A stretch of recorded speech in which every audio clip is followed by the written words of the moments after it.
Muito bom dia a todos. Estamos na sexta-feira, estamos aí no dia 9 de setembro e, bom, é uma alegria constante aqui compartilhar com vocês a leitura a leitura do dia, a leitura desta manhã e todos nós aqui, antes de praticarmos uma leitura ou um estudo, façamos alguns minutos de silêncio para esvaziar um pouco a nossa mente, preparar a nossa consciência para receber o ensinamento da verdade, o ensinamento do Tao, que é um preceito, é um livro milenar, este aqui, deixado por Lao Tse,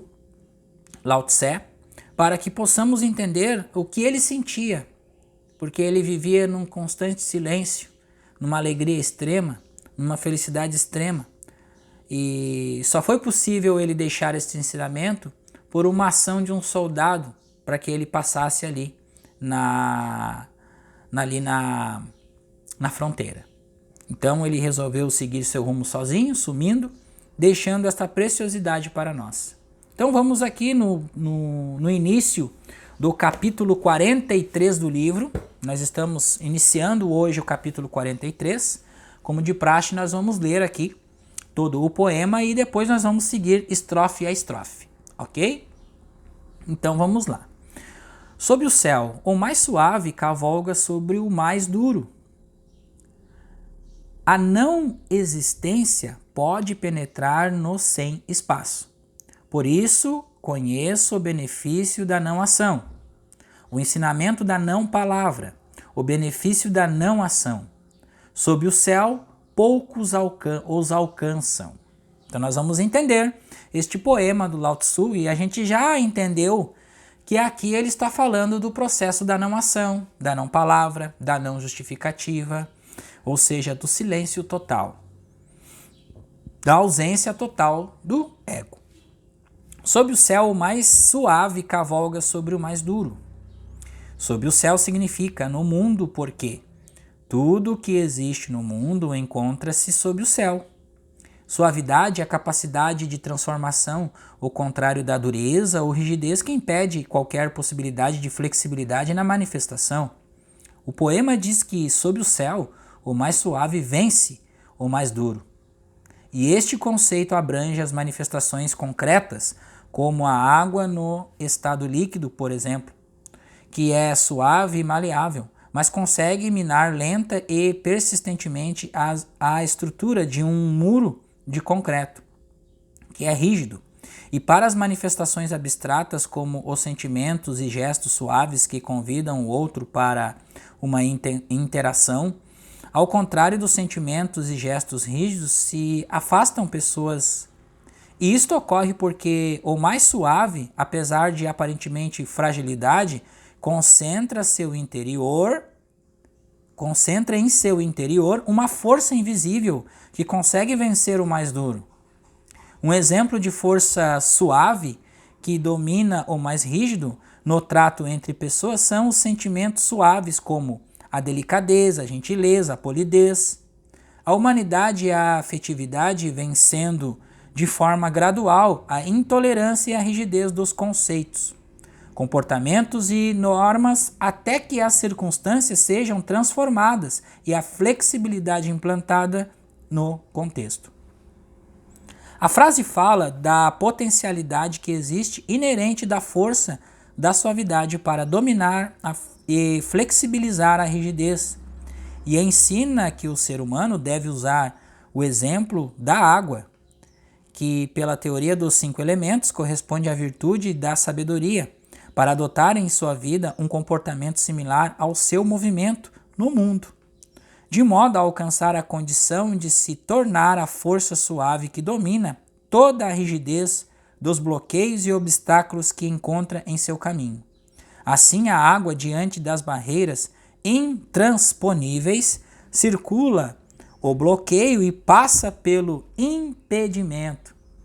Quando cai num buraco, aguarda humilde e pacientemente que toda a cavidade seja preenchida para transbordar e seguir o seu curso.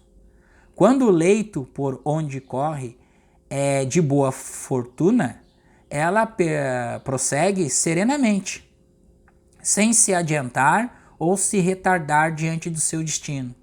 Mas quando as condições do terreno são desfavoráveis ou surgem as intempéries, ou seja, as tempestades, os bloqueios, as pedras do caminho, ela enfrenta o mau tempo e age com naturalidade, precipitando-se para baixo junto com os declives e acompanhando a sinuosidade dos caminhos oferecidos pela natureza como sua única alternativa.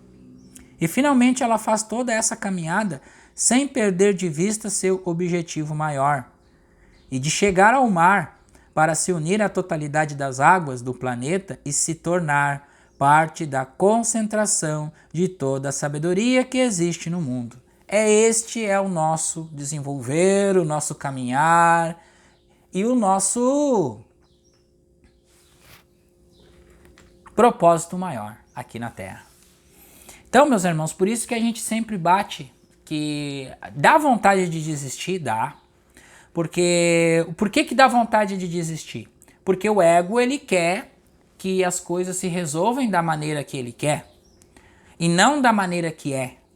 Então a gente, eu estudo e as coisas não estão melhorando para mim fora daqui, materialmente eu continuo devendo, eu continuo com a falta de dinheiro, eu continuo sem me relacionar, ter uma namorada, ou seja, as coisas fora. Mas nós precisamos entender que é preciso acreditar no invisível e infinito. E para acreditar no invisível e infinito é preciso mudar a crença, mudar a consciência. Então, por isso que nós sempre estamos falando. Vai desistir? Siga o seu coração. O que o seu coração sente? Que é para você? Ou que ainda não chegou a sua hora? Lembram a primeira manifestação de Jesus, quando ele foi transformar água em vinho, o que ele falou para sua mãe, Maria? Ou para sua Ema? Ele diz o seguinte: o que você quer? Ainda não é chegada a minha hora. Precisamos entender isso.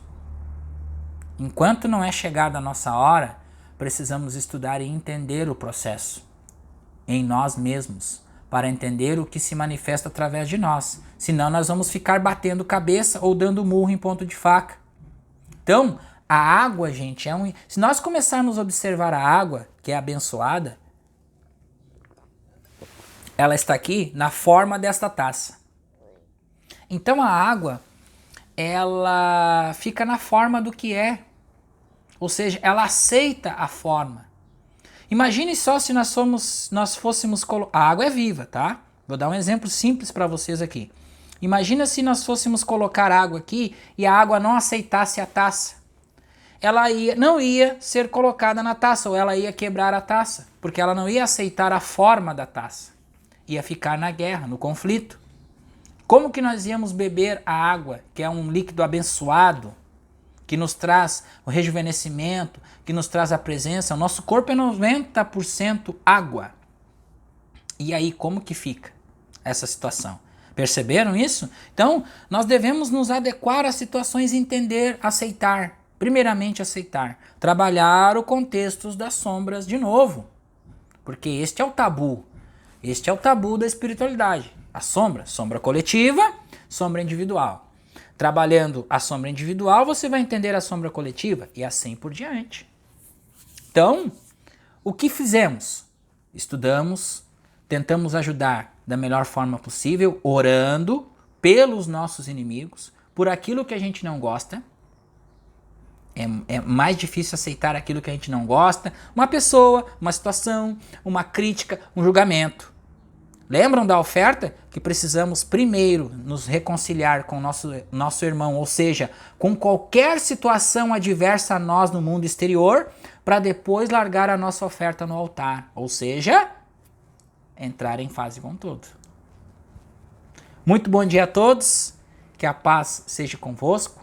Voltamos amanhã, no dia de sábado, pela manhã, para continuarmos aqui na próxima estrofe deste poema maravilhoso que nos ensina a soltar a cada dia, entendermos nós mesmos e ultrapassar esses obstáculos tão difíceis que é o apego. Muito obrigado a todos, sejam todos bem-vindos aqui no canal. Continuamos o crescimento da nossa família da vida contemplativa.